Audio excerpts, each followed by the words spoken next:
Assalamualaikum warahmatullahi wabarakatuh. Anak-anak yang berbahagia, hari ini kita akan membahas materi yang sangat penting dan penuh hikmah, yaitu bab 4 tentang ibadah dengan disiplin dan penuh harap kepada Allah, serta peduli terhadap sesama melalui sholat gerhana, istisqa, dan sholat jenazah. Nah, dalam bab ini kita akan mempelajari bagaimana ibadah mengajarkan kedisiplinan, memperkuat keimanan, serta menanamkan kepedulian sosial. Mari kita simak bersama-sama. Semoga ilmu yang kita pelajari hari ini dapat menjadi bekal untuk meningkatkan kualitas ibadah kita dalam kehidupan sehari-hari. Yang pertama, sholat gerhana. Sholat gerhana sering disebut dengan istilah sholat kusufain, yaitu sholat gerhana matahari yang disebut dengan sholat kusuf dan sholat gerhana bulan yang disebut dengan khusuf. Hukum sholat gerhana ini adalah sunnah muakkad atau sangat dianjurkan, sedangkan pelaksanaannya disunahkan secara berjamaah, tetapi boleh dilakukan secara munfarid atau sendiri-sendiri. Untuk waktu pelaksanaan sholat gerhana, baik matahari atau bulan, dilaksanakan pada waktu mulai terjadi gerhana matahari sampai matahari nampak utuh seperti semula. Begitu juga dengan sholat kusuf, dilakukan pada saat gerhana bulan sampai bulan kembali nampak secara utuh. Sedangkan tata cara atau rukun dari sholat gerhana ini, yang pertama niat. Untuk seorang makmum, niatnya adalah usolli sonatal kusufi komari rok'ataini mustaqbilal kiblati ada alillahi ta'ala, yang artinya aku sholat sunnah gerhana matahari 2 rakaat sebagai makmum karena Allah Ta'ala. Yang kedua, takbiratul ikhram, yaitu membaca takbir sambil mengangkat tangan. Yang ketiga, membaca surat Al-Fatihah. Yang keempat, ruku. Yang kelima, berdiri dari ruku dilanjutkan membaca surat Al-Fatihah, dilanjutkan membaca ayat atau surat yang ada dalam Al-Quran. Berikutnya, ruku kedua dilanjutkan iktidal dan sujud 2 kali. Kemudian berdiri untuk rakaat kedua sama dengan tata cara pada rakaat yang pertama. Yang seterusnya diakhiri dengan salam, dan setelah sholat selesai disunahkan adanya seorang khatib yang membaca khutbah berkaitan dengan gerhana. Yang kedua, sholat istisqa. Sholat istisqa ini dilakukan pada saat terjadi kemarau panjang, yang mana berasal dari bahasa Arab al-istisqa, yang berarti meminta hujan. Dalam fikih, meminta hujan kepada Allah dapat dilakukan dengan beberapa cara. Sekurang-kurangnya, meminta hujan bisa dilakukan dengan berdoa, baik sendiri maupun bersama. Kemudian doa minta hujan juga bisa dilaksanakan pada saat waktu khutbah Jumat. Sedangkan ketentuan dari sholat istisqa ini, yang pertama hukumnya muakkad, sangat dianjurkan, khususnya ketika ada keperluan yang mendesak. Kemudian, melaksanakan sholat istisqa disunahkan agar memperbanyak bacaan istighfar atau memohon ampunan atas segala dosa yang telah dilakukan, sebab bencana kekeringan dan tidak datangnya hujan pada dasarnya disebabkan karena perbuatan dosa yang dilakukan oleh manusia. Pada hari pelaksanaan sholat istisqa disunahkan pula untuk mengenakan pakaian yang digunakan sehari-hari, berbeda dengan pakaian yang dilaksanakan pada sholat id, yaitu pakaian yang terbaik. Nah, bagaimana tata cara melaksanakan sholat istisqa? Yang pertama, setelah jamaah sampai di lapangan, imam sholat menyeru untuk memulai sholat. Biasanya imam membacakan as-sholatul jami'ah. Kemudian, imam mengimami sholat 2 rakaat seperti biasa, sesuai dengan rukun dan sunnah sholat pada umumnya. Yang ketiga, setelah selesai sholat dianjurkan khutbah. Khutbah ini disunahkan dimulai dengan membaca istighfar, yakni 9 kali pada khutbah pertama dan 7 kali pada khutbah yang kedua. Khutbah dilanjutkan dengan puji-pujian kepada Allah, membaca syahadat, membaca sholawat kepada Nabi, kemudian nasihat-nasihat khususnya, ajakan untuk bertaubat, kemudian berdoa meminta hujan supaya diturunkan. Yang ketiga, sholat jenazah. Sholat jenazah ini merupakan sholat yang dilakukan sebagai seorang muslim untuk jenazah muslim.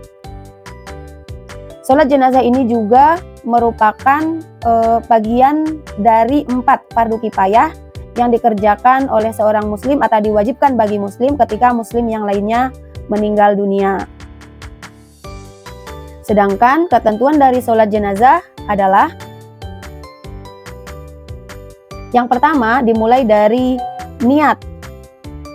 Bacaan niat sholat jenazah atas jenazah laki-laki jika bermakmum kepada imam, yaitu usolli ala man sholla alaihil imamu makmuman fadlan lillahi fardu lillahi ta'ala. Aku niat sholat atas jenazah ini yang disolatin imam fardu karena Allah Ta'ala. Yang kedua, berdiri. Yang ketiga, takbir 4 kali. Yang keempat, membaca surat Al-Fatihah setelah takbiratul ihram. Nah, yang berikutnya membaca sholawat atas Nabi Muhammad SAW setelah melaksanakan takbir kedua. Berikut mendoakan jenazah setelah takbir ketiga, dan berikut doa untuk jenazah yang versi pendeknya. Bismillahirrahmanirrahim. Allahumma gfir lahu warhamhu wa'afihi wa'fu anhu. Artinya, ya Allah, ampunilah dia, rahmatilah dia, bebaskanlah dia, dan maafkanlah dia. Selanjutnya, membaca doa setelah takbir keempat. Doa untuk jenazah laki-laki, contohnya, Allahumma la tahrimna ajrahu wa la taftinna ba'dahu waghfir lana walahu. Yang artinya, ya Allah, jangan haramkan kami dari pahalanya dan jangan beri fitnah atau cobaan bagi kami sepeninggalnya. Ampunilah kami dan ampunilah dia. Doa untuk jenazah perempuan, yaitu Allahumma la tahrimna ajroha wa la taftinna ba'daha waghfir lana walaha. Ya Allah, jangan haramkan kami dari pahalanya dan jangan beri fitnah atau cobaan bagi kami sepeninggalnya. Ampunilah kami dan ampunilah dia. Dan yang terakhir, salam. Dalam rukun ibadah ada yang disebut dengan tertib. Rukun adalah sesuatu yang harus dipenuhi untuk sah atau tidaknya suatu ibadah. Sedangkan tertib maksudnya harus sesuai dengan urutan atau ketentuan melaksanakan ibadah tersebut. Rukun dan tertib dalam ibadah adalah syarat penting untuk memastikan ibadah sah dilakukan sesuai dengan aturan. Sholat gerhana ataupun sholat istisqa dan sholat jenazah mengajarkan kepada kita bahwa melakukan kepasrahan dan harapan kepada Allah, sedangkan sholat gerhana dilakukan untuk mengagungkan kekuasaan Allah, dan sholat istisqa dilaksanakan untuk memohon turunnya hujan, sementara sholat jenazah bertujuan memohon ampunan bagi jenazah. Semua ibadah ini mengingatkan manusia untuk berserah diri kepada Allah dan dengan penuh khusyuk. Fenomena alam seperti gerhana dan hujan menunjukkan tanda-tanda kebesaran Allah, meskipun sains membantu memahami dan memprediksi fenomena ini. Umat muslim harus tetap melihatnya sebagai wujud keteraturan ciptaan Allah. Ibadah seperti sholat gerhana, sholat istisqa menjadi momen untuk memperkuat iman, mengingat bahwa betapa kecilnya manusia di tengah jagat raya yang luas ini di hadapan Allah. Nilai yang dapat diambil dari sholat jenazah yaitu yang pertama, takziah. Takziah itu merupakan bentuk ungkapan belasungkawa melalui kunjungan atau ucapan menghibur kepada keluarga yang ditimpa musibah.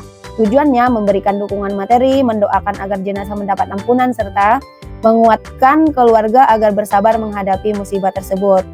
Bagaimana hukum takziah? Hukum takziah itu adalah sunnah dan dapat dilakukan sebelum atau sesudah jenazah dimakamkan dengan anjuran terbaik dalam 3 hari setelah kematian. Takziah dan sholat jenazah mencerminkan satu kepedulian kita terhadap sesama, karena melalui sholat jenazah, keluarga yang berduka mendapatkan kekuatan spiritual, sedangkan takziah memberikan dukungan berupa bantuan dan perhatian. Kehadiran masyarakat dalam kegiatan ini sangat mengurangi beban keluarga yang berduka sekaligus mempererat solidaritas sosial. Nah, nilai-nilai kepedulian dalam kegiatan sholat jenazah dan takziah perlu dikembangkan dalam kehidupan sehari-hari. Seperti sudah menjadi tradisinya kegiatan gotong royong dalam masyarakat Indonesia.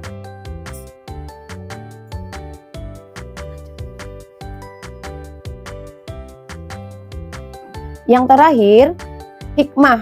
Bagaimana hikmah dari sholat gerhana, sholat istisqa, dan sholat jenazah? Hikmah dari ketiga sholat tersebut, yang pertama, disiplin dalam menjalankan ibadah. Baik sholat gerhana, istisqa maupun jenazah mengajarkan kepada kita pentingnya disiplin dengan mengikuti rukun dan tata cara yang telah ditetapkan, sehingga melatih ketertiban dan tanggung jawab dalam kehidupan sehari-hari. Yang kedua, meningkatkan keimanan dan tawakal melalui ibadah yang penuh harap kepada Allah. Umat muslim diingatkan untuk selalu bertawakal, menyadari keterbatasan manusia, dan bersandar sepenuhnya kepada kekuasaan Allah.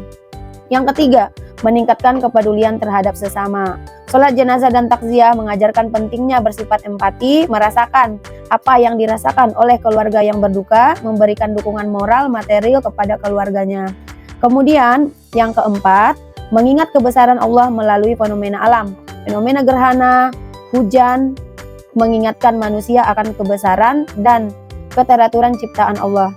Dengan memaknainya melalui ibadah, manusia diingatkan untuk harus selalu bersyukur dan meningkatkan kualitas hubungannya dengan Allah. Yang terakhir, memperkuat solidaritas sosial, baik itu sholat jenazah maupun sholat istisqa dan sholat gerhana.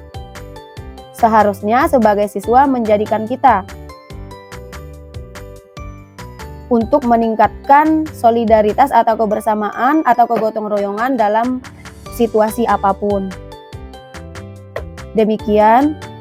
Demikianlah pembahasan kita tentang ibadah dengan disiplin dan penuh harap kepada Allah melalui sholat istisqa, gerhana, dan sholat jenazah. Semoga materi ini tidak hanya menambah pengetahuan, tetapi juga menguatkan keimanan kita, melatih kedisiplinan dalam ibadah, dan menumbuhkan rasa peduli terhadap sesama.